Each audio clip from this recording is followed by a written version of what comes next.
I've been doing this pretty consistently for 22, 23 years now, at a number of shows. Taught internationally, shown internationally, done a lot of stuff.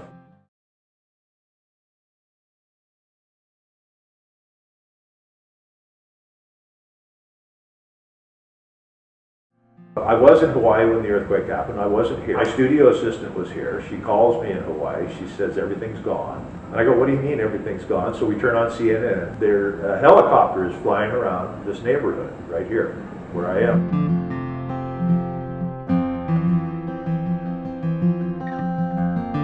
There were a few pieces that survived. I mean, I lost close to 300 pieces. My kids were fine, the building was fine. It wasn't like I lost the place to work. Now, if the hot shop had been destroyed in the earthquake, I probably would have been a little more worried about that. And I have this weird sort of disconnect with the whole event because I wasn't here when it happened. I didn't feel the earthquake. I just came back and all I saw was the devastation. And so I swept everything into piles as best I could, and I left them there for a long time, just kind of walking around these piles. I'd leave them in the building and kind of moved on and thought about what I would do next. I say there's about 20 pieces that I really missed, which leaves 280 pieces that I don't miss. And I'm going, well, you know, what occurred to me is, okay, I can start making some of this. I don't have to think about what to make next. I can go into the studio and actually remake some of these pieces that I really liked. But my work changed too. I started making even bigger pieces. And I could make more work to provide for other galleries and stuff like that. So I wasn't hugely worried about the revenue stream. And in fact, it probably didn't really affect me for another 6 months to a year, because that's just kind of how long, if you make a piece and you put it in a gallery and it sells and you get paid for it, you know, there's a pretty good expanse of time between when it's made and when you actually see some financial return for it.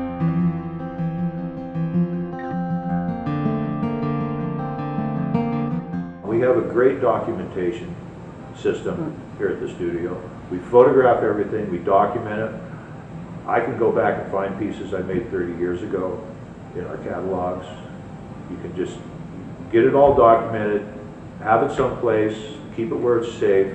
I make a number of pieces that have metal stands that actually support the pieces, and I would kind of make sure that they were a little more stable, maybe making them a little bit bigger or a little bit heavier, or that they grab the pieces in a certain way that keeps them from popping out of the metal matrix that actually holds the glass, or that sort of thing. But as far as the aesthetic value of the work, I really made no compensation for that. I started reconfiguring the shelves so everything would lay down on foam.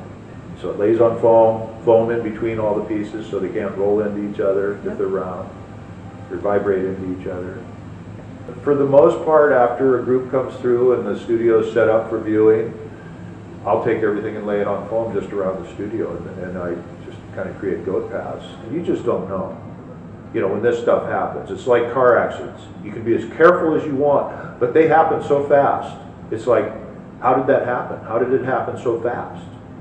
I didn't expect that at all. Well, it's the same thing. So just be as careful as you can be, you know, just treat your work with the respect it probably deserves.